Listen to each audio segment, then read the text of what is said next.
Hello and welcome to a SmurP video, and today we are looking at Transformers Headmaster Retro Wave 2 Hardhead. And once again, the packaging is absolutely flawless, from the crisp iconic Transformer sign to the showing of the bots in all four modes, or transforming, whatever you want to call it, to this beautiful classic picture of Hardhead. And over here we have the Headmaster Juros. Yeah, I really do not remember any of them. A beautiful picture on the side with all three modes, and then the picture that I absolutely adore with the amazing classic Scorponok versus Maximus. Oh my goodness, my Transformer knowledge just went down the toilet. Anyway, it's a beautiful picture of the Headmasters duking it out, and then you got a classic, hey, this is, you know, what he does and stuff like that, which I find bizarre. So there we go. There it is. Beautiful packaging. I'm going to go open him up. Okay, so here is the alt mode, which is what the figure comes in. And I remember when I bought this many years ago when they were first released, I remember probably not being that impressed with it. But, whoops, that's not a good start, is it? When I start throwing guns around. So it is very, very cool. It is a simple thing. So you can have the gun up here.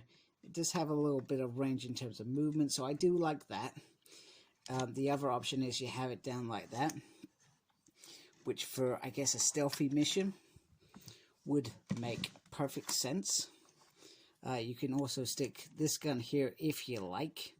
I'm not sure if that's advisable, because that's for the Headmaster.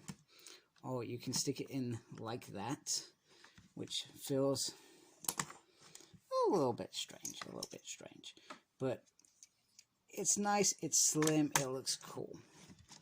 And then the other bit is the Headmaster, which we've seen plenty of Headmasters before. You know the score. They are very badly articulated. You got a nice little head in there. You got a very cool screw if you're into screws. And you can take the arm out, whatever. And yeah, they're crappy, let's be honest with you. And nice gimmick, but crappy. And oh my. But you can sit them in there. So I feel the difference between the Autobots and the Decepticons is these dudes fit a little bit better in their art modes. There we go, that's better. And you can even close that. That is how cool that is. So I dig that part. At the very least, in the art mode, these things work a little bit better. So very, very nice. I'm going to transform Hardhead into his robot mode. Whoops, really sorry. Apparently there is this extra mode, which makes this figure even better. You can take this little cannon and just literally slip this top section off, which is really cool, and then put the Headmaster in there. Now, I guess no, I'm thinking too much, because Hardhead actually here would be the driver, and whatever his name is would be the gunner, I guess. But if you really wanted to, you could add another Headmaster from another figure in there.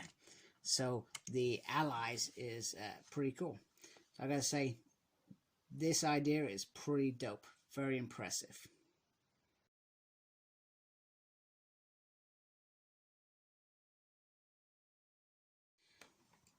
Alright, here is Hardhead out of the packaging. And I've got to say, he is absolutely a gorgeous, gorgeous bot. I am very impressed with how he looks. He looks very, very nice. He has a array of colors, from that very grassy green to kind of beigey brown, to the black, to the Autobot sides, to some nice yellow in there, which looks very, very nice. I feel like he's just a beautiful figure. So when I slag off the art mode with these Autobots, the robot modes rock up perfect. Does that make sense? It's the same with the Decepticons. The Decepticons alt modes were fantastic, but I felt, because they were so amazing, I felt like the robot modes were a little bit less desirable. I guess the one thing with Hardhead, he does have this backpack, but and once again, I feel like there is a weakness in the legs. I don't know what it is, but they're certainly not as strong as some of the things that the figures that they're producing now.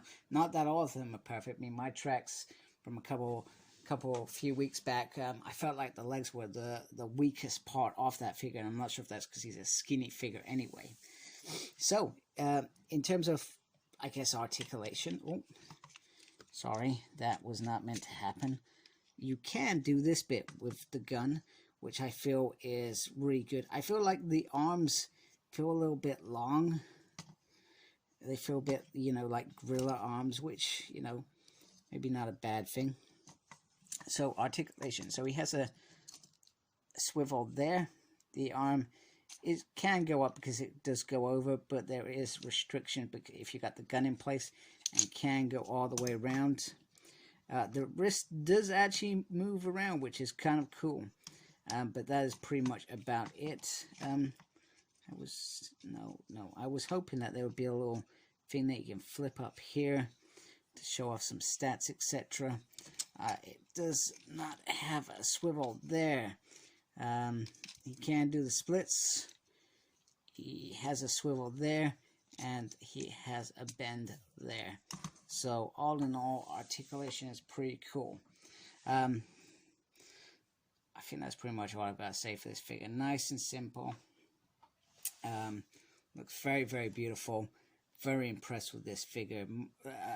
More than...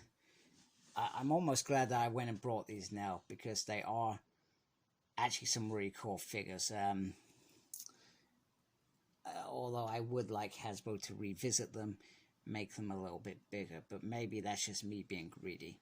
But this looks absolutely gorgeous. Look how beautiful that looks. So thank you for watching. If you like my stuff, please subscribe. I'd really appreciate it. And take care of yourself, and most importantly, embrace the geekiness, people. Take care. Goodbye.